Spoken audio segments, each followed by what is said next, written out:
Assalamualaikum. Jangan lupa like, comment, and subscribe. Bye. Assalamualaikum warahmatullahi wabarakatuh. Alhamdulillahirabbil alamin. Wassalatu wassalamu ala asyrafil anbiya'i wal mursalin wa ala alihi wa ashabihi ajma'in. Raditu billahi rabba wa bil islami dina wa bi Muhammadin nabiyya wa rasulah. Rabbi shrah li sadri wa yassir li amri wahlul 'uqdatam min lisani yafqahu qawli. Allahumma ij'al jam'ana hadza jam'an marhuma wa tafarruqana min ba'dihi tafarruqan ma'suma. Kaum muslimin dan muslimat sidang jamaah subuh yang dirahmati Allah. Pada pertemuan yang lalu kita sudah membahas idza itu dia fungsinya untuk istiqbal. Idza itu untuk cerita tentang masa depan. Kemudian di dalam surah At-Takwir ini, jadi Syekh Tantawi mengatakan kalau idza di dalam surah At-Takwir itu ada 12 gaya bahasanya idzanya. 6 itu di dunia dan 6 lagi di akhirat. Jadi pada pembahasan yang lalu kita sudah membahas 5. Ini artinya tanda-tanda kiamat. Jadi kalau kita ketemukan seperti ini nanti, maka terjadi kiamat. Makanya supaya kita tidak mengalami nasib itu, melihat kiamat itu, maka Rasulullah mengatakan, kalau kalian ingin tahu kiamat itu, lihatlah, pelajarilah 3 surah, kata Rasulullah. Al-Infitar, Al-Insyiqaq, At-Takwir. Jadi tidak perlu lihat hari kiamat itu, cuma pelajari saja ayat itu. Kemudian telaah saja ayat itu. Dan kalian akan tahu bagaimana hari kiamat itu. Kalau kita merujuk ke dalam tafsir Al-Wasit yang dikarang oleh Syekh Tantawi itu, jadi ketika beliau membagi menjadi dua macam. Jadi ada idza itu untuk di dunia dan ada idza satu lagi di akhirat nanti. Jadi pertemuan yang lalu kita baru sudah sampai 5.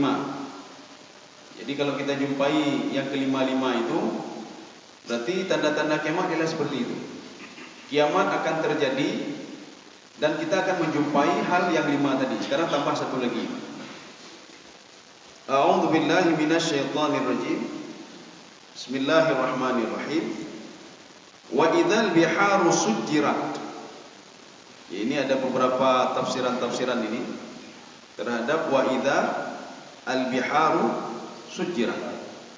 Ada yang mengatakan di dalam tafsir Al-Qatadah, sujjirat ini kalau kita lihat ke dalam surah Al-Insyiqaq itu kan bukan sujjirat tapi fujjirat. Ini sujjirat. Apa bedanya fujjirat sama sujjirat? Rupanya setelah ditelaah itu, ini kalimat ini walaupun berbeda tapi artinya sama. Artinya sama ini. Contoh begini, ihdinas siratal mustaqim. Satu lagi, ihdinas siratal mustaqim.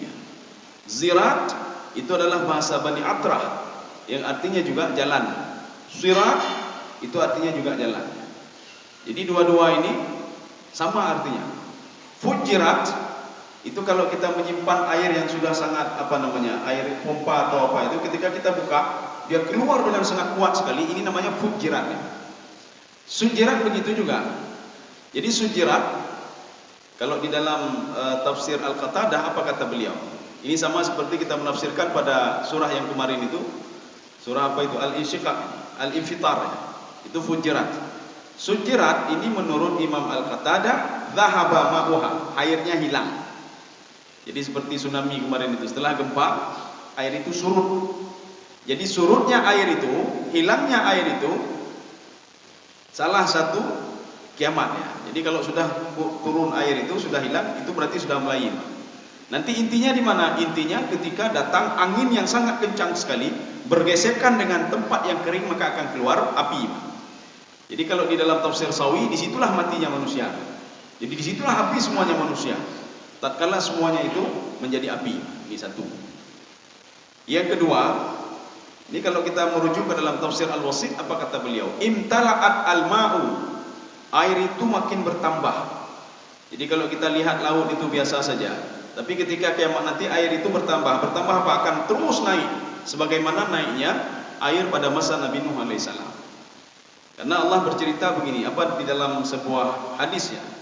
Jadi Rasulullah mengatakan, semua air di dunia ini semuanya terkontrol, kecuali airnya pada masa Nabi Nuh alaihissalam.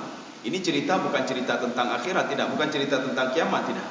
Tapi ketika cerita tentang kiamat, air itu lebih dahsyat lagi dibandingkan dengan air Nabi Nuh alaihissalam. Jadi ini pendapat yang kedua. Yang ketiga di dalam tafsir Al-Baghawi itu yang dikatakan wa idzal biharu sujirat. Sujirat ini apa? Auqadat. Artinya membakar. Jadi bukan air itu yang membakar, tidak, tapi ada api, ada angin yang sangat kencang sekali. Ketika air laut itu sudah kering, maka terjadi pergesekan antara angin dan tempat yang kering sehingga menimbulkan api. Pendapat ini sama dengan pendapatnya Imam Jalalain dalam tafsir beliau. Sama seperti pendapatnya Imam Sawi dalam tafsir beliau. Apa yang dimaksudkan dengan wa idzal biharu sujirat wa idza ar-riyahu uqidat. Ya. Jadi tatkala angin itu mengeluarkan api dari gesekan dengan bumi yang sudah kering tadi. Kaum muslimin sedang jemaah yang dirahmati Allah. Jadi nanti ada juga yang mengatakan dia melebur. Ya, jadi pendapat yang kemarin itu di dalam surah Al-Infitar, surah Al-Infitar. Nanti air laut ini semua menyatu. Setelah menyatu, dia menjadi bahran wahidan. Kemudian ada yang menambah lagi, ya, ada yang menambah lagi. Nanti akan menyatu antara azbun furatun wa milhun ujaj. Air laut itu kan ada dua rasa. Jadi ada rasa asin, ada rasa tawar.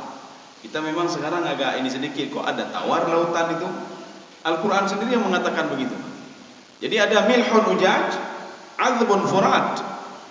Jadi nanti makanya air laut itu akan menyatu semuanya, Pak. Antara yang asin dan yang tawar itu akan bercampur, semuanya bercampur. Kaum muslimin sedang jamaah yang dirahmati Allah. Ya, berarti yang 6 ini sudah habis. Jadi kalau kita jumpai yang 6 itu, maka nanti akan terjadi kiamat ya seperti itu kiamat. Kalau kita ingin tahu bagaimana kiamat. Sekarang idza yang kelompok kedua. Jadi bukan cerita tentang dunia lagi, tidak. Sekarang cerita tentang akhirat. Jadi kalau di dalam tafsir Al-Qurtubi yang dinamakan dengan akhirat itu dari kita meninggal dunia, itu akhirat itu. Alam barzakh itu sudah akhirat. Kemudian hari kebangkitan itu yaumul ba'tsi itu sudah dikira akhirat. Yaumul jaza juga akhirat. Yaumul mizan ketika amal ibadah manusia itu ditimbang oleh Allah Subhanahu wa taala dan diperhitungkan oleh Allah. Jadi maksud ditimbang apa? Baik salah dia dimang. Baik dibikin dimang tidak. Jadi ketika itu Allah Subhanahu wa taala melihat ini amal dia ini ikhlas enggak kepada Allah. Kalau enggak ikhlas ditolak semuanya. Itu maksud ditimbang. Jadi makanya malaikat itu dia cuma membawa amal ibadah manusia saja. Karena apa? Malaikat cuma menjaga tubuh manusia saja apa yang dilakukan. Tetapi Allah mengatakan kepada malaikat ana raqibun ala qulubihim. Saya menjaga hati mereka. Berarti kalau seandainya mereka ikhlas beribadah, maka saya terima. Tidak ikhlas tidak saya terima.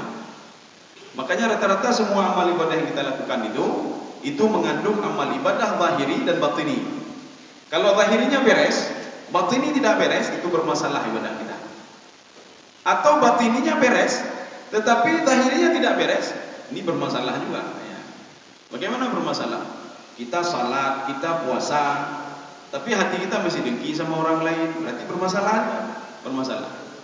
Atau kita yakin kepada Allah, tapi tidak berbuat, ya bermasalah juga. Ya.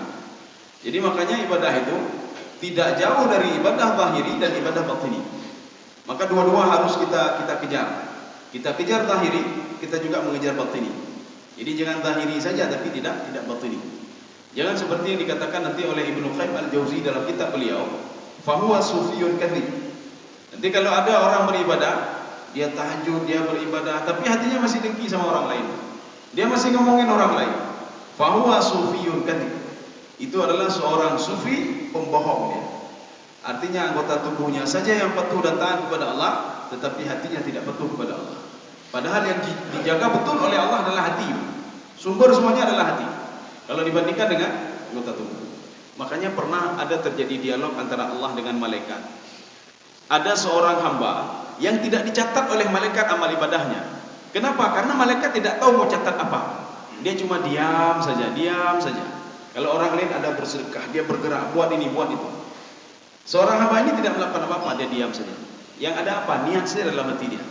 Saya kalau punya duit nanti yang banyak, saya pergi umrah. Malaikat kan tak tahu dia. Malaikat tidak tahu.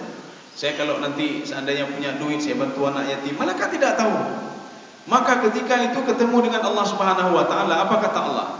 Uktubu lahu hasanat. Tulislah kebaikan bagi dia. Malaikat bertanya, "Madza sa'aktu?" Saya mau tulis apa ya Allah? Dia tidak berbuat apa-apa. Dijawab oleh Allah, "Hadza firaqu baini wa bainik." Inilah bedanya saya sama kamu. Kamu cuma tahu casingnya saja. Kalau dia tidak berbuat, maka tidak kamu catat. Kalau dia berbuat, maka kamu catat. Sekarang kamu tulis, dia berniat ini kata Allah. Tetapi tidak tercapai niatnya. Tapi niat itu adalah sebuah amal ibadah. Sebuah amal ibadah. Jadi dia niat ingin berbuat ini, ingin berbuat ini, ingin berbuat itu. Maka kamu tidak tahu kata Allah Subhanahu wa taala. Coba kamu tulis itu niat dia ini. Ini ketika pada zaman Rasulullah ada seorang sahabat ketika diajak untuk berjihad, dia tidak bisa pergi dia. Enggak bisa pergi dia. Jadi dia tidak bisa pergi, kenapa? Karena semua tidak mendukung. Jadi kesehatan dia tidak mendukung, finansial juga tidak mendukung. Akhirnya Rasulullah tidak memaksa dia, biarkan dia tinggal di rumah saja. Setelah Rasulullah pergi ke medan perang, Rasulullah mengatakan kepada sahabatnya, "Wahai sahabatku, pahala si fulan itu lebih banyak dibandingkan dengan kalian." Ya, yang tinggal tadi. Sahabat sudah marah semuanya. "Ya Rasulullah, kenapa pahala dia lebih banyak daripada kami? Yang ikut perang kami, yang berjihad kami. Dia di rumah saja. Kenapa pahalanya lebih banyak dia dibandingkan kami?" Perlu kita ketahui, ada hal-hal yang aneh, hal-hal yang gaib yang tidak diketahui oleh sahabat, diketahui oleh Rasulullah sallallahu alaihi wasallam. Dari mana? Dari Jibril alaihissalam. Jibril dari mana? Jibril diberitahukan oleh Allah, beritahukan Muhammad begini. Beritahukan Muhammad kalau si fulan pahalanya lebih banyak. Rupanya sahabat bertanya, "Kenapa dia lebih banyak ya Rasulullah?" "Karena niat dia lebih tulus dibandingkan niat kalian." Jadi niat dia, yang pemuda tadi, Pak. Dari mana tahunya? Diberitahukan oleh Allah kepada Jibril untuk menyampaikan kepada sahabat. Kalau seandainya amal ibadah hati itu lebih dahsyat dibandingkan dengan amal ibadah fisiknya. Jadi waktu itu Rasulullah mengatakan si fulan itu niatnya tulus dan ikhlas luar biasa. Dia berniat kalau nanti dia sembuh dari sakitnya, dia diberikan kemudahan rezeki oleh Allah, dia akan keluar berjihad. Dia keluarkan seluruh hartanya. Baru sahabat tahu sahabat. Ya. Artinya apa? Dia lebih dahsyat dibandingkan kalian dan pahalanya pun lebih dahsyat dan lebih banyak dibandingkan kalian. Itu baru niat saja. Belum dia lakukan perbuatan itu. Kaum muslimin sedang jemaah dirahmati Allah. Maka bulu dan nit ni maknanya. Bulu nit nyonyi tapi becek langit. Ya. Bagi orang cek langit. Cok wah ya cek langit. Jadi artinya kita niat-niat sajalah walaupun hari ada kubur kan. Niat-niat saja dulu. Omahnya menanya tu lumpugotnya, niat-niat saja. Jadi makanya keunggulan niat itu sebelum kita lakukan itu sudah diperhitungkan oleh Allah ini. Ya. Malaikat kan tidak tahu, tapi sudah diperhitungkan hasanah. Jadi satu kebaikan. Kalau kita lakukan, maka didobel menjadi asyaru hasanat, 10 kebaikan. Dari 10 kebaikan itu didobel-dobel lagi menjadi hasanat, kebaikan yang banyak. Kaum muslimin sedang jemaah yang dirahmati Allah. Sekarang kita masuk kepada kelompok yang kedua. Wa idzan nufusu zuwijat. Ini pun banyak juga yang menafsirkan ayat ini. Salah satunya Imam Jalalain, Ibnu Arabi. Ini mereka sama ini. Apa kata mereka berdua? Nanti ketika di padang mahsyar nanti, ketika ditiup sangkakala yang kedua, wa idzan nufusu zuwijat. Roh itu akan disatukan semuanya dengan tubuh siapapun dia. Ya. Jadi makanya roh itu terus mengincar tubuhnya dan mereka bangkit sama-sama bangkitnya. Ini namanya wa idzan nufusu zuwijat. Zuwijat itu maknanya kurinat. Kurinat itu apa? Disatukan. Jadi semuanya roh itu disatukan oleh Allah dengan jasadnya. Satu. Yang kedua, ketika dibangkitkan di padang mahsyar. Ya ini bukan apalagi, bukan Jalalain dan Ibnu Arabi tidak. Ketika seorang dibangkitkan di padang mahsyar, maka dia akan dibangkitkan dengan idolanya. Dengan idolanya. Ini wa idzan nufusu zuwijat. Ini tafsiran yang kedua. Kita idola sama siapa? Pemain bola. Tuh, Messi bukan? Messi ini mana? Dan minta-minta aja ini, Pak. Yang pemain bola itu. Kita idola sama siapa? Yang jelas kita dikumpulkan dengan idola kita. Kita menyembah patung, dengan patung dikumpulkan itu, Pak. Kita idola sama Yahudi, Yahudi dibangkitkan oleh Allah Subhanahu wa taala. Maka ini namanya zuwijat, dibuat kelompok-kelompok. Ya, sudah. Sekarang penafsiran yang ketiga. Tafsir yang ketiga ini kita jumpai juga di dalam tafsir Asy-Syaukani. Kita jumpai dalam tafsir Sawi. Kita jumpai dalam tafsir Ibnu Katsir, di dalam tafsir Al-Wasit.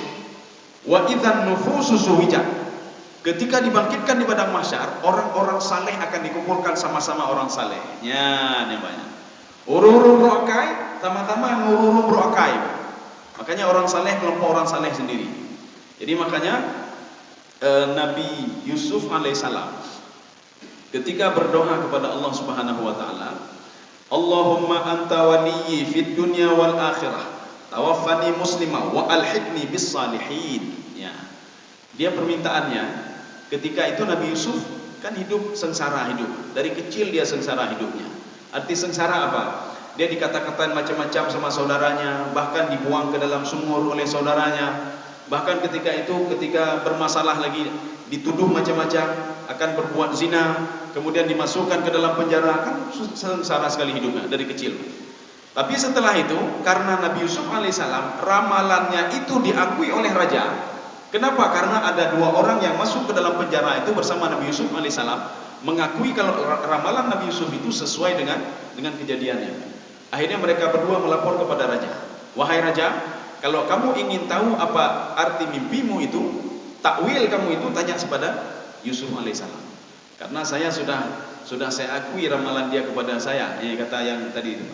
Akhirnya Nabi Yusuf mengatakan, ini maknanya, ini diceritakan semuanya. Akhirnya Nabi Yusuf diangkat menjadi bendahara raja. Lama-lama dia makin mewah hidupnya. Dia makin kaya Nabi Yusuf alaihissalam. Kemudian dia berkumpul kembali dengan saudara-saudaranya. Apa permohonan Nabi Yusuf alaihissalam kepada Allah? Bukan bertambah harta, tidak. Kalau kita kan begitu, kita berdoa, ya Allah, saya dulu sengsara sekali ya Allah. Saudara saya begini-begini, sekarang saya sudah bahagia, tolong tambahkan harta saya lagi. Kan biasa begitu. Tapi Nabi Yusuf bukan itu doanya. Jadi doa Nabi Yusuf, Allahumma anta waliyyi fid dunya wal akhirah. Ya Allah, engkau adalah waliku ya Allah, di dunia dan di akhirat. Apa maksud wali di sini? Setiap ada masalah saya akan selalu lapor kepadamu ya Allah. Setiap ada apa problem saya akan selalu lapor kepadamu ya Allah. Ya. Di dunia dan di akhirat. Di akhirat begitu juga nanti. Permohonan Nabi Yusuf alaihissalam dua permohonan. Tawaffani musliman. Matikan saya dalam keadaan muslim. Jadi bukan hidupkan saya, matikan saya dalam keadaan muslim. Kalau kan kita kan tidak, hidupkan saya dalam keadaan bahagia ya Allah. Hidupkan. Kalau dia matikan saya dalam keadaan muslim, tawaffani musliman wa alhiqni bis salihin. Dan kumpulkan saya bersama orang-orang saleh. Makanya dikumpulkan bersama orang saleh itu dari dulu sudah dikumpulkan. Dari ketika kita meninggal dunia, di situ sudah dikumpulkan dengan kelompok orang-orang saleh. Dari situ sudah dikumpulkan. Jadi makanya ketika di padang mahsyar itu dikumpulkan lagi bersama orang-orang saleh. Makanya orang-orang yang di Iliyin itu dikumpulkan satu kelompok Iliyin. Yang Sijin begitu juga, Sijin semua situ. Yang kemelawa-lawa artinya namanya Sijin itu. Di situ ada orang kafir, ada syaitan, ada iblis, macam-macam di situ. Ya. Jadi sudah dikumpulkan oleh Allah kelompok-kelompok. Bahkan kalau kita merujuk di dalam Al-Quran itu ada dua kelompok. Ada dua kelompok. Tapi kalau kita merujuk ke dalam surah Yasin atau Sajadah itu. Jadi ada tiga kelompok. Tiga kelompok itu siapa? Kelompok orang-orang saleh, kelompok orang-orang yang tidak benar, satu lagi kelompok para nabi. Ya. Ini nanti kalau ada yang mengatakan ini kok lain ini ayat ini. Satu mengatakan dua kelompok, satu mengatakan tiga kelompok.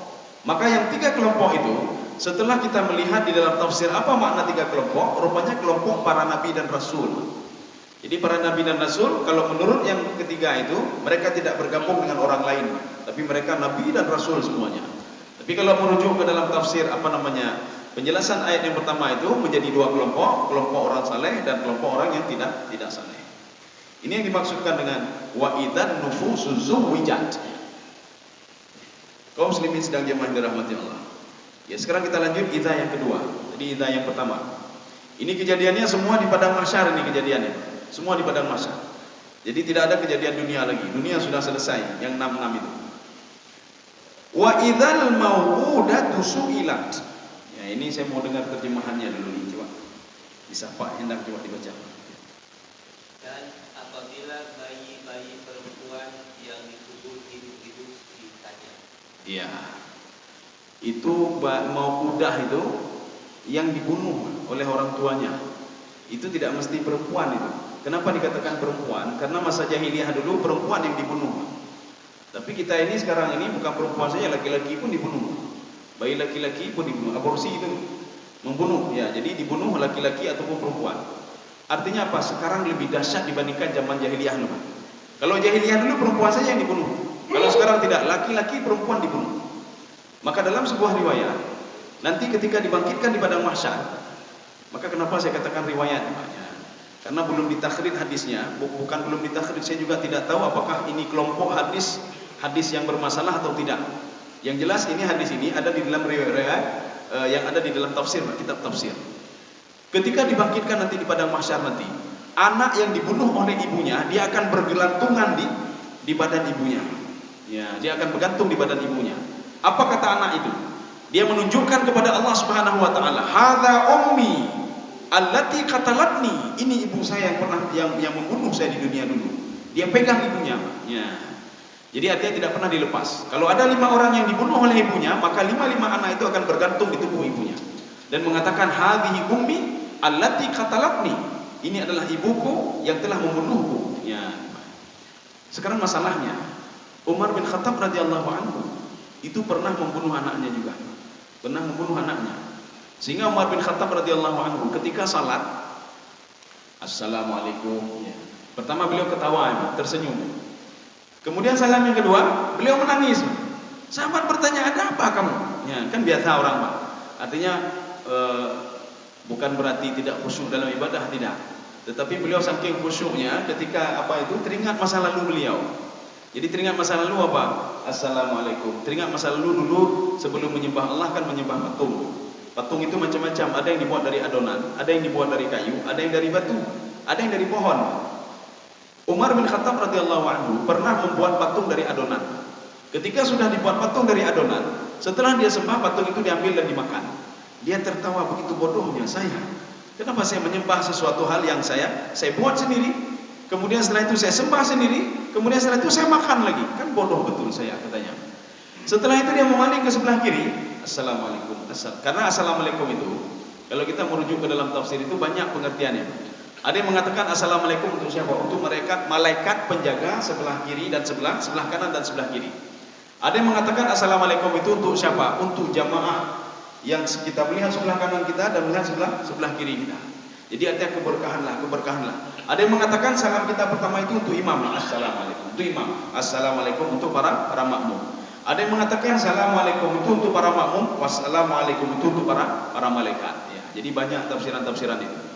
Jadi makanya ketika dia melihat sebelah kiri, Umar menangis. Ditanya, "Kamu kok saya lihat kok agak lain sedikitnya?" Saya teringat anak saya dulu yang saya bunuh. Begitu bodohnya saya. Kenapa saya bunuh anak saya? Ini apakah ini nanti dia bermasalah juga? Ya. Di dalam tafsir Sawi, apa kata beliau? Illa, kecuali kejadian yang terjadi pada masa fatrah. Ya. Pada masa fatrah, kemudian seorang setelah itu dia beriman dan bertobat kepada Allah Subhanahu wa taala. Ini masa fatrah ini. Fatrah itu di mana fatrah? Kita jangan salah masalah fatrah. Ada yang mengatakan fatrah itu Nabi Isa dengan Nabi Muhammad. Bukan itu fatrah. Fatrah itu Nabi Ismail dengan Nabi Muhammad sallallahu alaihi wasallam. Itu fatrah namanya. Fatrah itu tenggang waktu ya. Dari tenggang waktu itu tidak ada kitab. Tidak ada apa yang mau dipegang, tidak ada landasan hukum ya. Jadi artinya apa? Mereka tidak punya apa-apa. Ini fatrah namanya. Sedangkan dari masa Nabi Isa alaihissalam ke masa Nabi Isa alaihissalam itu sudah ada beberapa kitab. Kitab Taurat, Zabur, Injil, 3 ada. Ya. Tetapi dari masa Nabi Ibrahim, Nabi Ismail sampai Nabi Muhammad SAW tidak ada apa-apa kecuali Al-Quranul Karim. Jadi kalau ditanya mereka menyembah apa, ya, maka mereka yakin kepada Allah Subhanahu Wa Taala. Mereka menyembah Allah. Tapi sebagiannya ada yang menyembah patung. Mana bukti kalau mereka menyembah Allah Subhanahu Wa Taala? Abdul Muthalib ketika terjadi tentara Abraha datang ingin menyerang Ka'bah. Ketika itu masyarakat mendatangi Abdul Muthalib. Bagaimana ini mereka akan menyerang Ka'bah? Apa kata Abdul Muthalib? Ka'bah itu bukan milik kita. Ka'bah itu milik Allah. Allah lah yang menjaga Ka'bah. Sedangkan ternak itu kita yang besarkan. Maka kita yang jaga ternak itu. Ini kata Abdul Muthalib.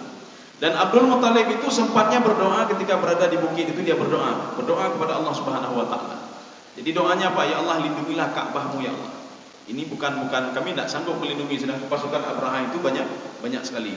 Di dalam tafsir Baydawi itu gajahnya hampir sampai ribuan gajah yang datang yang akan menghancurkan Ka'bah. Kaum muslimin sedang jemaah yang dirahmati Allah. Jadi maka inilah fatrah namanya. Kalau ada orang yang berbuat pada masa fatrah, ini dalam tafsir Sawi. Jadi kita nanti tidak bicara masalah ini hukumnya bagaimana, tidak. Ini versi tafsir Sawi ya. Karena yang saya ketemukan memang di dalam Sawi ini, dalam Sawi. Illa fil asri fatrah, kecuali pada masa fatrah. Seperti yang dialami oleh Umar bin Khattab radhiyallahu anhu.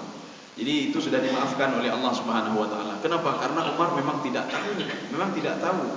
Karena mereka itu memang aib, kalau lahir perempuan itu aib. Kenapa aib? Karena orang Arab itu mereka itu kondisi mereka mendukung mereka untuk bertempur, untuk berperang, untuk berdagang.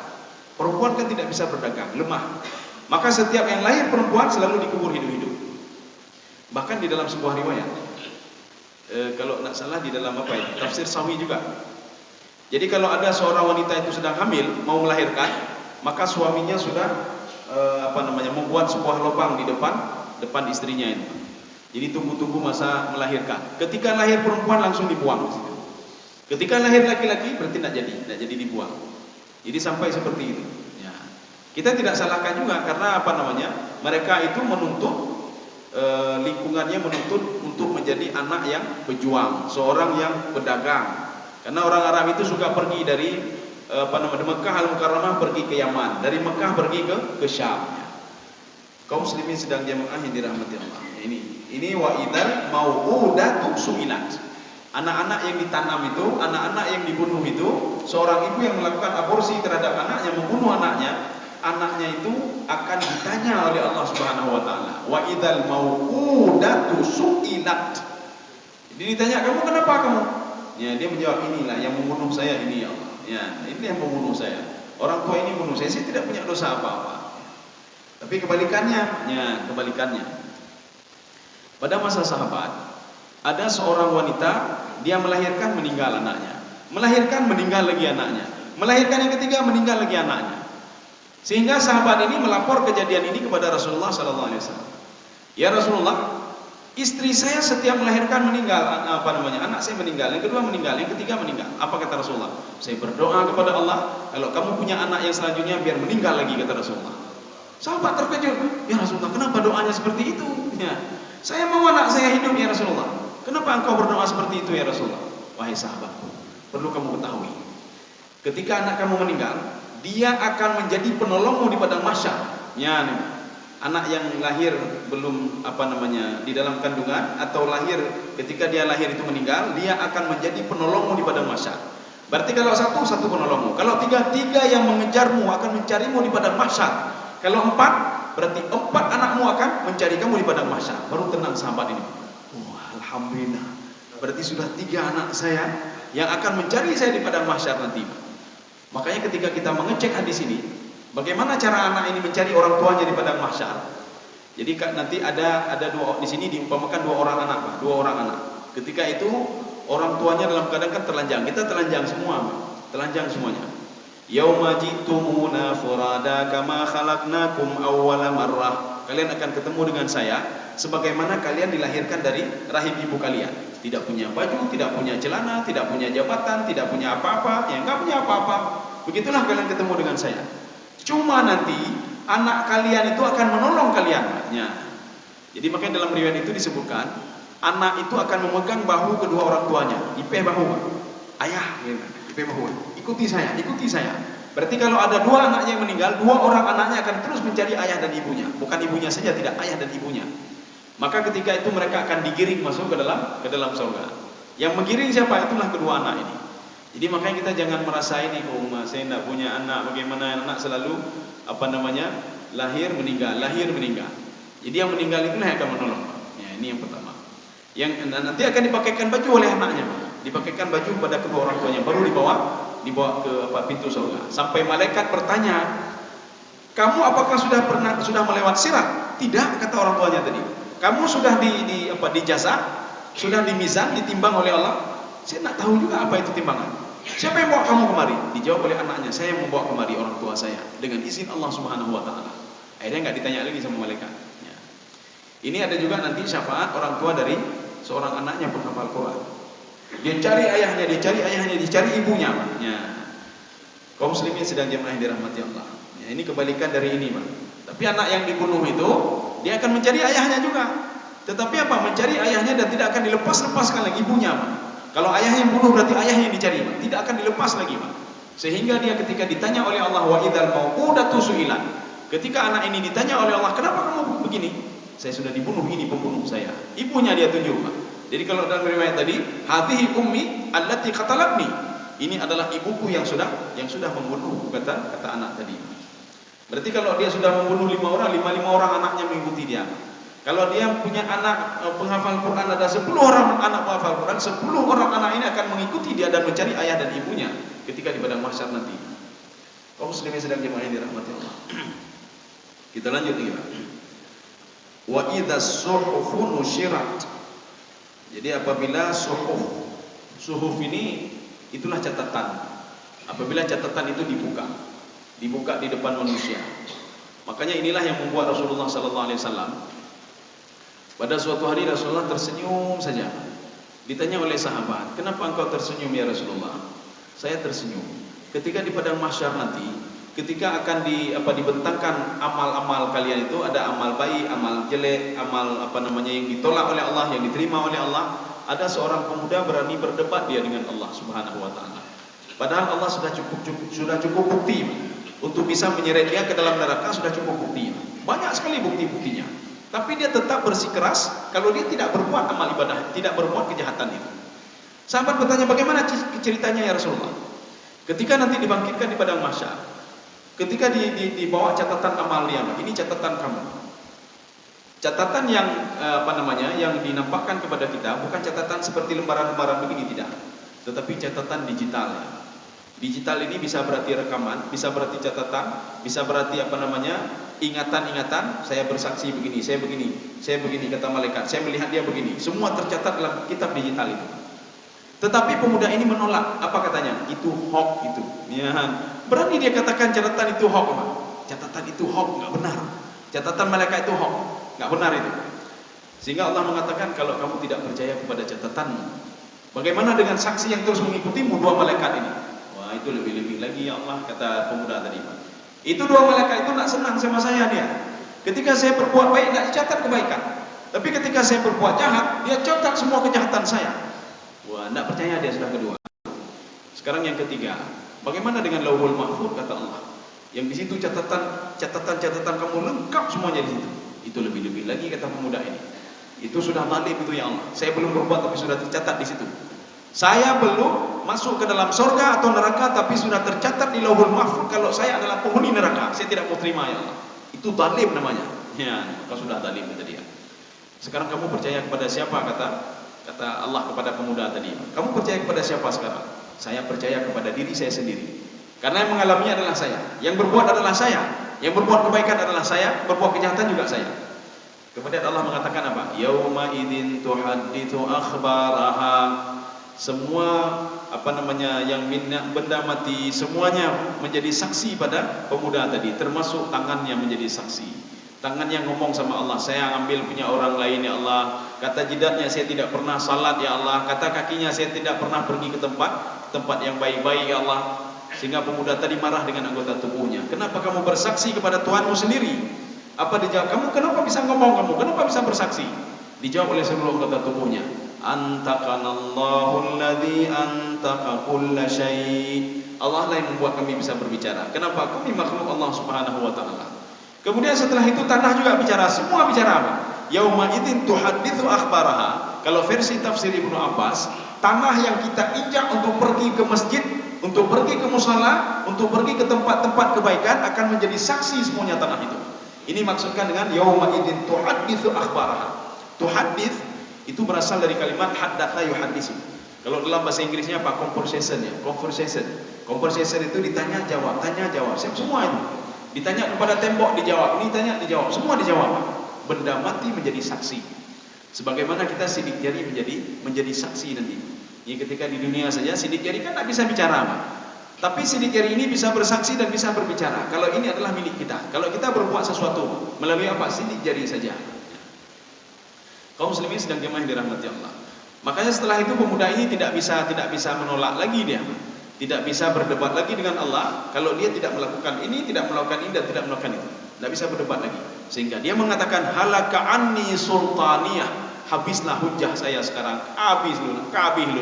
Saya dibakar. Ketika itu Allah mengatakan khuduhu fakulluhu thummal jahima salluhu. Sekarang ambil dia. Ya. Jadi yang mengambil satu orang itu khuduhu, bukan satu orang malaikat, tidak. Jadi artinya Allah ingin mengatakan begitu dahsyatnya azab neraka itu sehingga satu orang itu dieksekusi oleh banyak malaikat. Padahal satu malaikat cukup mengeksekusi dia. Tapi ini dieksekusi oleh banyak malaikat. Mana buktinya? Ada waw jamaah di situ, Pak. Khuduhu. Hu itu cuma satu orang. Jadi para malaikat itu demi satu orang ini dia ambil satu orang ini digiring masuk ke dalam neraka. Khuduhu fakulluhu.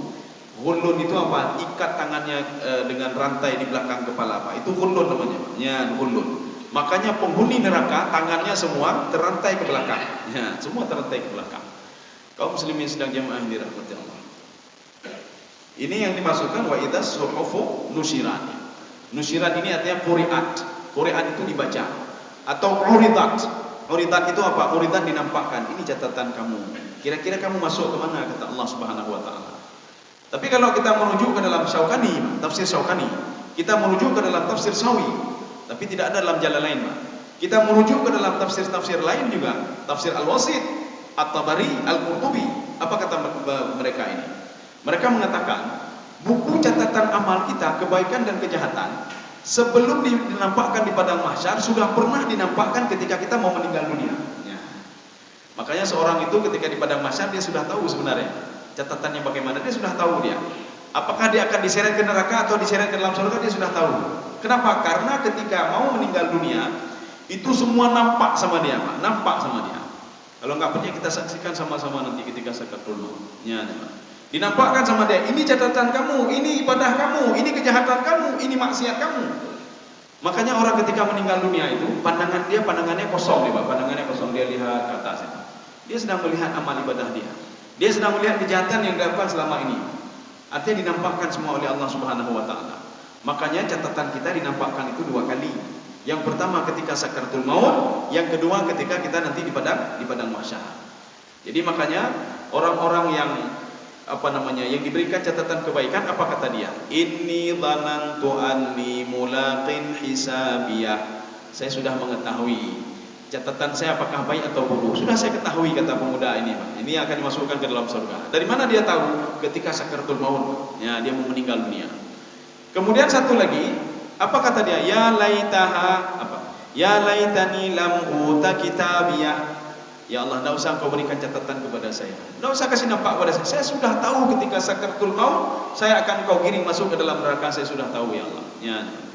Jadi makanya penentu itu, penentu kita masuk surga atau dalam neraka, penentunya di mana? Di sakaratul maut. Kalau sakaratul mautnya baik, maka kehidupan kita akan terus baik. Kalau sakaratul mautnya itu tidak baik, maka akan terus tidak baik. Ini sesuai dengan hadis Rasulullah sallallahu alaihi wasallam. Apa kata Rasulullah? Seorang itu ketika sakaratul maut, dia sudah tahu aina masirahu, kemana tujuan dia akan dibawa oleh Allah. Apabila disambut baik oleh malaikat, maka dia akan dibawa menuju ke surga. Apabila disambut tidak baik, maka seorang itu akan diseret masuk ke dalam sijin dan nanti akan dimasukkan ke dalam neraka oleh Allah Subhanahu wa taala. Jadi dari situ saya sudah tahu. Jadi tidak perlu nunggu-nunggu ini gimana kepastiannya, tidak perlu nunggu lagi. Ini sebagaimana begini. Kita itu ikut promosi jabatan, ya, Pak, promosi jabatan. Sebelum pengumuman kita sudah tahu, kan ada Pak, sudah tahu bocorannya. Ini yang terpilih si fulan, sudah tahu. Ya, kenapa? Karena sudah pernah dinampakkan. Ini yang terpilih pasti si fulan ini. Walaupun kita menunggu seminggu atau 2 minggu yang akan datang, tapi sebelum diumumkan itu kita sudah tahu. Makanya ketika diumumkan nanti, seperti yang diprediksi 3 orang tadi, kita katakan saya dari dulu sudah tahu. Kalau tidak diumumkan pun sudah tahu yang terpilih bapak ini, bapak ini, bapak ini. Ya, begitulah dengan amal ibadah kita, catatan kejahatan kita. Makanya 2 kali, kalla sawfa ta'lamun, thumma kalla sawfa ta'lamun. Dia ketika sakaratul maut akan tahu kemana digiring oleh Allah. Yang kedua, thumma kalla sawfa ta'lamun. Ini baru diberikan catatan nanti ketika di padang mahsyar. Ini yang dimaksudkan dengan wa idza suhufu nusyirat. Ya, ini ada juga di dalam tafsir Sawi. Fa innaha tatwi 'indal mauti wa tanshuru 'indal hisab. Ya, ada 2 kali. Ketika dia mau meninggal dunia itu dinampakkan saja, ketika di padang mahsyar juga diberikan, di padang mahsyar diberikan. Jadi tidak dinampakkan lagi, diberikan, ini catatan kamu ini. Tapi ketika mau meninggal dunia dinampakkan. Makanya Rasulullah mengatakan begini, ciri-ciri orang ketika mau meninggal dunia, dia itu akan melihat catatan kebaikannya, dia akan digiring masuk ke dalam surga. Rasulullah mengatakan akan keluar keringat di dahinya, ya, dahinya akan keluar keringat.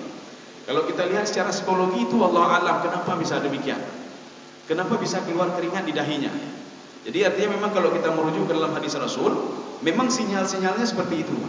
Jadi kalau ada orang mau meninggal ini dipenuhi oleh keringat di sini ya, keringat. Maka Rasulullah mengatakan dia ciri-ciri penghuni surga. Tapi hati-hati juga nanti sampai tertinggung kau. Dah kalau tang mana keringat tang yang bengi rupa-rupa tu. Oh ya pegah lu menerka. Jadi paling enggak lihat-lihat sajalah ya. Salah satu ciri-cirinya begitu kata Rasulullah. Ciri-cirinya begitu. Artinya seorang kalau sudah berkeringat di ininya, wallahu a'lam misalnya kenapa mesti berkeringat? Kenapa tidak ada yang lain misalnya? Atau keringat di tangannya atau bagaimana? Kenapa mesti wallahu a'lam bishawab. Kaum muslimin sedang jemaah dirahmati Allah. Kita kan biasanya lihat di mulutnya, tersenyum lagi. Macam tersenyum tak tarik dia tersenyum. Karena ia kalau lagi tang pokok muji dam muka lagi nyom ya. Tang kamu neraka tang baik kalau lagi. Ya, jadi artinya Rasulullah tidak pernah mengatakan mulutnya tersenyum, tidak itu, tapi ada keringat di dahinya. Jadi artinya ini tanda-tanda saja diberikan oleh Rasulullah SAW. Artinya tanda-tanda orang bayi itu yang nanti akan keluar keringat ini. Coba lihat saja kata Rasulullah SAW. Ini ada hadis yang bisa kita lihat. Kaum muslimin sedang jamaah yang dirahmati Allah. Satu lagi Pak. Sebenarnya ada 2 ayat lagi. Satu lagi saja. Wa idzas sama'u kushitat. Ya. Coba dibaca Pak. Dan apabila langit dilenyapkan. Ini bagaimana dilenyapkan? Tadi kan kita sudah cerita. Kita cerita ini kan cerita tentang akhirat ini. Tidak cerita tentang dunia lagi ini, Pak. Kita cerita tentang akhirat, tidak cerita dunia lagi. Ini wa idzas sama'u ya sama. Wa idzas sama'u kushitat. Tatkala langit itu dilenyapkan oleh Allah Subhanahu wa taala. Langit apa dilenyapkan? Ketika di padang mahsyar nanti, langit yang kita lihat di atas itu bukan langit yang kita lihat di dunia dulu. Yauma tubaddalul ardu ghairal ardi was samawat. Nanti ketika di padang mahsyar nanti, itu bumi sudah saya ganti kata Allah. Tetapi materialnya itu padang mahsyar itu terdiri dari material bumi. Kenapa? Karena manusia mati di bumi. Mereka ditanam di bumi. Maka ketika dirubah menjadi padang mahsyar itu adalah bumi bagian daripada padang mahsyar. Kemudian langit yang kita lihat di atas itu, itu langit, walaupun belum sampai ke langit itu. Langit yang malaikat tinggal di langit itu sudah dirubah oleh Allah Subhanahu wa taala. Jadi dirubah semuanya, Pak. Yauma tubaddalul ardu ghairal ardi. Yang dimaksud dengan kushitat, ya, kushitat itu apa? Dirubah secara paksa. Berarti kalau paksa itu mengerikan sekali, Pak. Ya, kalau secara paksa. Kalau kita misalnya ya kemarin kan sudah kita bahas, bumi ini ibarat apa? Ibarat bangunan. Langit itu ibarat atap rumah. Ketika akan menghancurkan rumah, kita atap dulu kita bongkar. Tetapi pembongkaran atap itu kushitat secara paksa. Kalau bongkar baik-baik kan segnya dulu kita ambil, kita copot pelan-pelan. Ini secara baik-baik. Tapi kalau secara paksa itu terangkat semua, itu paksa namanya. Ini namanya kushitat. Artinya apa? Rufi'at, diangkat dan dilenyapkan secara paksa. Ini makna kushitat ini. Jadi artinya nanti ketika di padang mahsyar nanti kalian lihat ke atas ada langit itu bukan langit yang di dunia dulu, tidak. Kalau langit yang di dunia dulu itu tinggal para malaikat di situ. Kemudian ada istana-istana di situ. Jadi tinggalnya malaikat itu malaikat yang ada di langit pertama itu sejumlah dengan manusia yang ada dibangkitkan oleh Allah Subhanahu wa taala di padang mahsyar 10 kali lipat. Pada langit yang kedua, malaikat kedua lebih banyak 10 kali lipat dibandingkan malaikat di langit pertama. Malaikat di langit ketiga 10 kali lipat dibandingkan malaikat di langit kedua. Kaum muslimin sedang jemaah dirahmati Allah. Atau satu lagi lah supaya pas ini Pak. Biar pas 66 ya. Biar nama orang terkait 65 tak tahu hana. Biar pas satu sajalah. Wa idzal jahimu su'irat. Tolong dibaca lagi Pak. Dan apabila neraka jahim dinyalakan. Iya. Kita jangan salah pemahaman terhadap terjemahan ini. Terjemahan mengatakan dan apabila neraka jahim itu dinyalakan. Berarti api neraka belum dinyalakan lah sampai sekarang. Ya, ini kalau pemahamannya itu, Pak. Makanya untuk mengetahui apa maksud itu, kita harus mengkajinya melalui tafsir. Apa maksudnya? Wa idzal jahimu su'irat. Api neraka sudah menyala dari dulu. Ya, sudah menyala. Mana buktinya sudah menyala? Di dalam ayat Al-Qur'an itu disebutkan uiddat. Ya, uiddat. Kalau surga uiddat lil muttaqin, kalau neraka itu uiddat li ghairil muttaqin ya. Kalau makna uiddat begini, tamu kita masih jauh. Jadi di rumah kita sudah kita persiapkan, nasi sudah semua sudah. Itu uiddat namanya. Sudah dipersiapkan. Ini begitu juga. Neraka sudah menyala. Cuma wa idzal jahimu su'irat, ketika manusia akan masuk ke neraka, api neraka itu ditambah volumenya. Ini namanya su'irat. Apinya sudah ada. Apinya sudah menyala, tetapi belum stabil lagi. Ya. Tetapi ketika seorang akan masuk, itu menyala terus ditambah marrah ba'da marrah. Jadi marratin ba'da marratin, ditambah terus volumenya, ditambah terus dan tidak pernah kurang lagi. Tetapi sebelum manusia masuk ke situ, volumenya masih stabil. Ya, masih stabil. Jadi su'irat di sini kita jangan salah paham, berarti api neraka belum dinyalakan oleh Allah. Ketika orang akan masuk baru dinyalakan, tidak. Api itu tetap menyala sampai sekarang. Sudah dipersiapkan oleh Allah Subhanahu wa taala.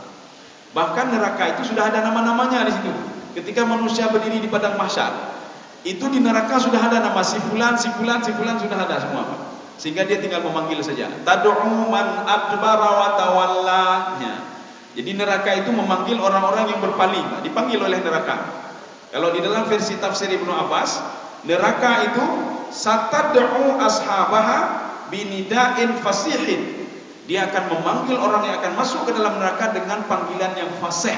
Arti fasih apa? Lengkap namanya dipanggil oleh neraka itu, Pak. Itu masih berdiri di padang mahsyar sudah dipanggil. Ya fulan bin fulan bin fulan bin fulan. Oh, maka kenang lu. Ya, nih, Pak. Tapi kalau dipanggil satu nama saja, ya Muhammad, ya drone dari drone, gandun drone, gak dulak-dulak. Tapi ini tidak, dipanggil dengan bikalamin fasihin. Jadi kalimatnya lengkap semuanya. Di bin ini lengkap semuanya, sehingga seorang itu tidak bisa lari lagi nih, tidak bisa lari. Ya, saya rasa cukup sekian saja. Ini ada yang membaca bitakhfif dan bitasydid. Wa idzal jahimu su'irat. Ada yang membaca wa idzal jahimu su'irat. Ya, ada dua bacaan, dua qiraat. Ya, seperti tadi yang di atas tadi, wa idzal biharu sujirat. Ada yang membaca sujirat, ada yang membaca sujirat. Ya, dua-dua bacaan ini ada. Kita rasa cukup sampai sekian saja. Mungkin ada yang perlu kita dialogkan, kami persilakan.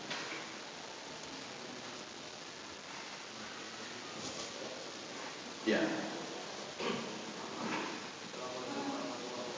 Waalaikumsalam.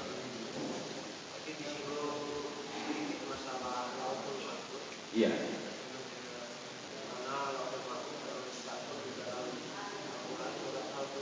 Iya. Iya. Oh iya.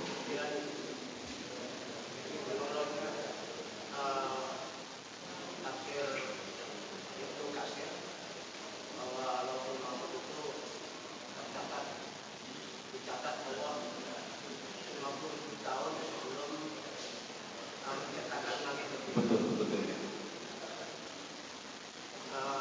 Berkaitan dengan itu,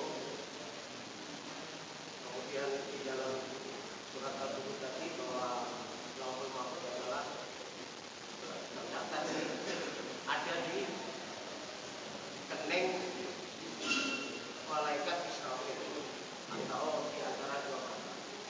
Ini maksudnya apa? Iya. Yang pertama. Kemudian yang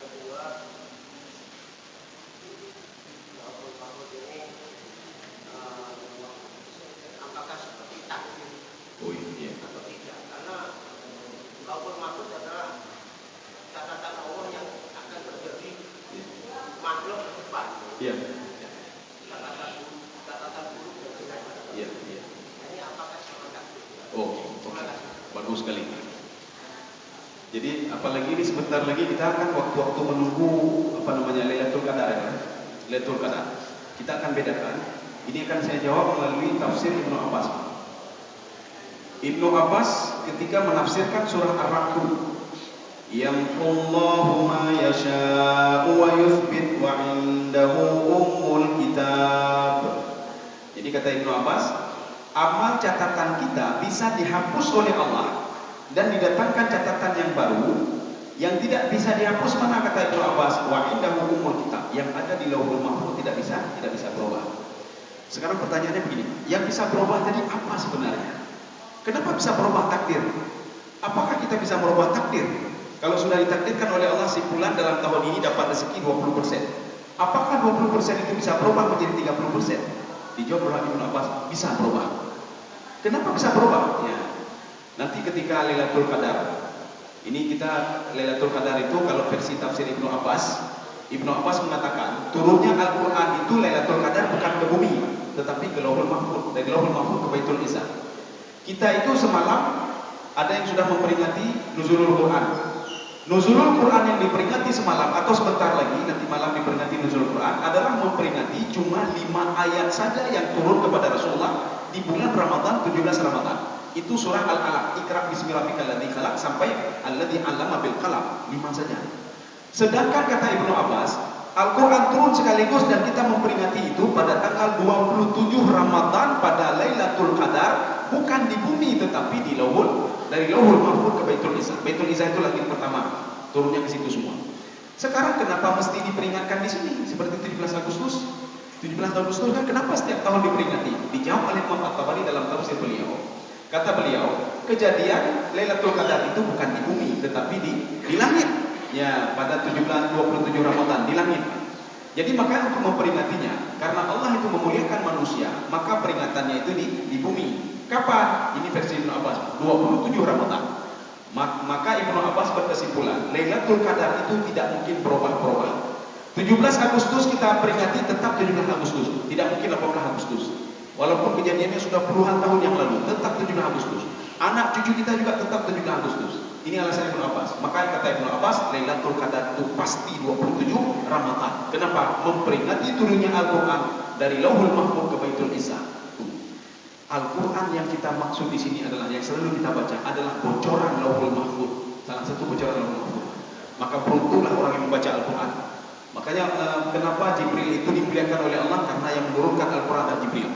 Kenapa Nabi Muhammad dimuliakan oleh Allah melebihi nabi-nabi yang lain? Karena Al-Quran diturunkan kepada Nabi Muhammad SAW. Kenapa Lailatul Qadar itu istimewa? Karena Al-Quran diturunkan pada Lailatul Qadar. Versi tafsir Ibnu Abbas 27 Ramadan. Maka Ibnu Abbas tidak tetap 27 Ramadan kata beliau. Tidak mungkin kita peringatinya di 20, nggak mungkin 23 walaupun gaji-gaji tidak mungkin. Nah, ini kata beliau ya, kata beliau.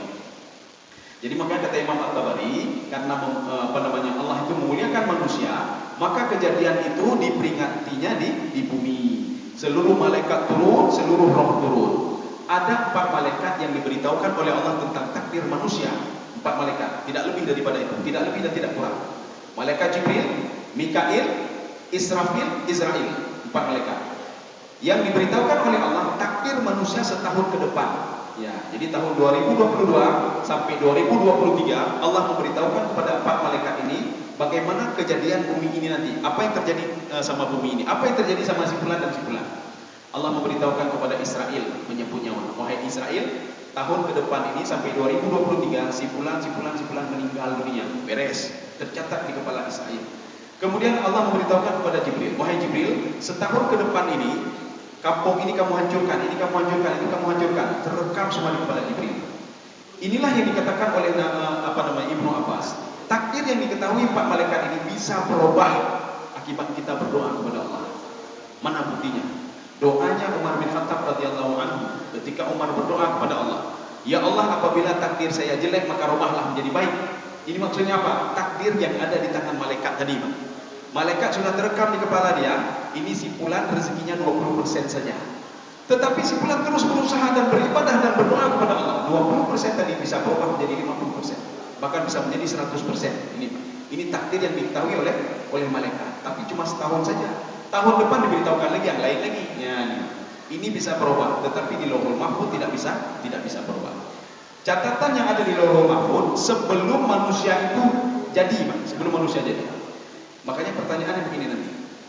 Sebelum ada sesuatu, apa yang pertama sekali diciptakan oleh Allah? Apa yang diciptakan oleh Allah? Ya. Apakah langit? Tidak. Apakah bumi? Tidak juga. Apakah malaikat? Tidak juga. Inilah tafsir dari surah Nun wal qalami wa ma yasturun. Allah pertama sekali menciptakan pena. Pena ini untuk apa? Untuk mencatat catatan di Lauhul Mahfuz bagaimana terjadinya manusia, bagaimana ini, bagaimana itu sampai akhir nanti dimasukkan ke dalam surga dan neraka. Jadi pertama sekali diciptakan adalah pena. Kemudian setelah itu baru Lauhul Mahfuz kejadian, baru diciptakan malaikat oleh Allah Subhanahu wa taala. Baru diciptakan langit dulu, langit. Diciptakan bumi oleh Allah, langit dan bumi. Baru diciptakan malaikat, penghuni langit. Ada juga penghuni bumi sebelum datang manusia. Sekarang masalahnya begini. Kalau seandainya Lauhul Mahfuz itu sudah mencatat semuanya, bahkan di dalam tafsir-tafsir itu termasuk tafsir Ibnu Abbas, beliau mengatakan Lauhul Mahfuz itu luasnya itu seluas langit dan bumi. Ini kalimat seluas langit dan bumi bukan berarti seperti langit dan bumi, tidak. Ini cuma kalimat majaz saja, artinya begitu luas sekali Lauhul Mahfuz. Tidak ada orang yang mendeteksi Lauhul Mahfuz itu bagaimana. Tidak ada yang tahu kecuali Allah Subhanahu wa taala. Ini Lauhul Mahfuz, seperti saya ceritakan kemarin ini. Kalau ini ilmunya Allah, kejadiannya belum terjadi, tapi ilmunya Allah akan mengarah ke situ. Ya, jadi kita jangan terpikir saya didikti oleh Allah Subhanahu wa taala. Kalau saya berbuat, saya akan masuk ke dalam neraka. Kenapa? Di Lauhul Mahfuz sudah tercatat kalau saya masuk dalam neraka. Nanti ada simpulan satu lagi, kenapa tidak mau bekerja?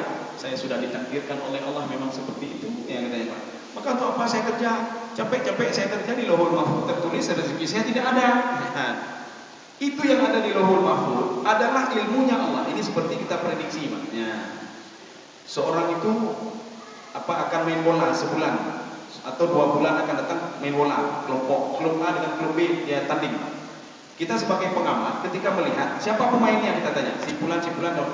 Oh, kalau pasang simpulan ini nanti 2-1 ini. Kalau ganti simpulan ini berarti 1 sama. Ini prediksi, Pak. Prediksi orang itu. Kenapa dia bisa memprediksi demikian? Orang yang jadi pengamat bola itu bukan sembarangan orang. Pengalamannya sudah lama sekali dia di dalam dunia bola itu. Dia tahu betul watak simpulan ini. Kalau dia main dia nggak cocok main sama ini, dia nggak cocok sama yang main. Kalau dia sama ini ketemu dia nggak cocok juga. Ini pasti kalah kelompok itu. Ini pasti 1-0. Ini pasti 0-0. Dia tahu. Apakah pemain bola itu ketika tahu prediksi seseorang dia akan tidak main bola lagi? Oh, kami tidak mau main bola lagi. Kenapa? Sudah diprediksi kami kalah, nggak mau lagi kami. Tetapi seorang terus berusaha. Ya, kenapa? Ini prediksi namanya. Tetapi walaupun prediksi ini sesuai dengan prediksi, tiba-tiba dia ikan diprediksi 2-1. Rupanya sesuai dengan prediksi. Apakah pemain bola tadi protes orang yang prediksi tadi? Kami ini kalah gara-gara dia ini pengamat ini. Sebelumnya sebulan yang lalu dia pernah ngomong kami itu kalah 2-1. Apakah bisa seperti itu? Tidak.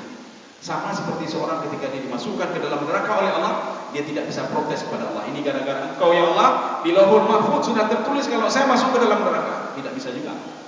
Ya, sama seperti prediksi tadi. Kalau ini sama Allah bukan prediksi namanya, ini ilmu Allah. Jadi Allah Subhanahu wa taala dalam Al-Qur'an ada 2 ayat. Innallaha ladzu fadlin 'alan nas walakinna aktsaran nasi la yashkurun. Allah sayang sekali kepada hambanya, tapi hambanya yang tidak teringat kepada Allah. Allah teringat sekali kepada hambanya. Diberikan ini, diberikan itu, diberikan keberkahan ini, tapi dia tidak berterima kasih kepada Allah Subhanahu wa taala. Makanya Allah itu karena manusia ciptaan Allah, Allah tahu betul pribadi simpulan ini. Diarahkan oleh Allah, diarahkan dia tidak mau juga, diarahkan lagi tidak mau juga, seperti Fir'aun. Maka di Lauhul Mahfuz itu artinya apa? Sudah tercatat kalau Fir'aun itu memang keras kepala dia. Ini artinya dalam ilmu Allah. Makanya ketika dia lahir itu dideteksi oleh orang memang betul dia keras kepala, betul keras kepala. Didakwahi begini, tidak ini juga.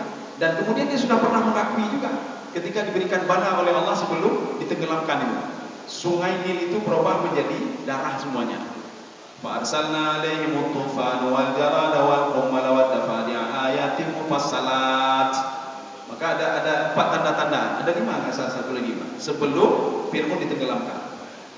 Itu sungai Nil berubah menjadi darah semuanya. Apa kata Fir'aun? Masyarakat itu mendatangi Fir'aun. Wahai Fir'aun, kamu kan raja, kamu kan Tuhan. Tolong rubah air ini menjadi jernih kembali. Apa kata Fir'aun? Saya tidak bisa. Yang bisa ini adalah Tuhannya Musa alaihissalam. Dia tahu kalau Allah yang berikan itu. Tapi hatinya memang keras sekali. Ya, keras sekali hatinya. Jadi demikian pula kita. Kita walaupun di Lauhul Mahfuz, kita tidak tahu bagaimana Lauhul Mahfuz. Malaikat juga tidak tahu. Walaupun kita tanya bagaimana Lauhul Mahfuz, tidak tahu juga. Walaupun ada orang dekat dengan iblis, dekat dengan jin, dia ingin tanya tentang gaib. Iblis tidak tahu dia tentang gaib. Syaitan tidak tahu tentang gaib. Kalau iblis tahu tentang hal gaib, syaitan tahu tentang hal gaib, maka dia akan tahu ketika Nabi Sulaiman alaihissalam meninggal dunia, pasti dia tahu. Tapi tidak tahu dia. Nabi Sulaiman kan dengan tongkatnya. Mereka bekerja bangun bangunan. Mereka tidak berhentinya karena melihat Nabi Sulaiman ada di depan mereka. Mereka tidak tahu kalau Nabi Sulaiman sudah meninggal. Kapan dia tahu? Takulu min sa'atah. Tatkala apa itu? Kampung apa bahasanya? Rayap. Rayap itu memakan tongkatnya sehingga Nabi Musa jatuh. Nabi apa namanya Sulaiman. Dilihat oleh jin. Wah, sudah meninggal. Tidak usah lagi kita kerja lagi. Itu apa? Yang kita takuti tidak ada lagi. Ya, kalau seandainya iblis tahu tentang gaib, maka dia akan tahu akan diseret oleh Allah ke dalam neraka. Maka dia tidak mau beribadah 1500 tahun lamanya. Nah, ini. Kalau malaikat tahu tentang hal gaib dan dia tahu Lauhul Mahfuz, dia tidak akan menangis. Pada suatu hari malaikat Jibril menangis. Apa kata Jibril? Ditanya oleh Allah, "Ma yubkika ya Jibril? Kamu kenapa menangis wahai Jibril?" "Saya takut nasib saya sama seperti iblis. Iblis dulu kan beribadah bersama saya. Saya tidak terbayang sama saya kalau iblis itu engkau laknat ya Allah dan akan masuk ke dalam neraka. Tidak terbayang sama saya ya Allah. Saya takut saya akan bernasib seperti itu." Maka Allah mengatakan apa? Tidak dibocorkan di Lauhul Mahfuz. Tidak. Allah mengatakan, makanya kamu itu patuh dan taat saja kepada saya. Apa yang kerjakan terus. Yang saya larang, kamu tinggalkan, kata Allah. Itu saja konsepnya. Iblis karena tidak mau patuh kepada saya, maka seperti itu. Ya, demikian. Saya rasa cukup sekian saja. Mudah-mudahan ada manfaatnya bagi saya sendiri dan jemaah sekalian. Subhanakallah bihamdika, asyhadu an la ilaha illa anta, astaghfiruka wa atubu ilaik. Assalamualaikum warahmatullahi wabarakatuh.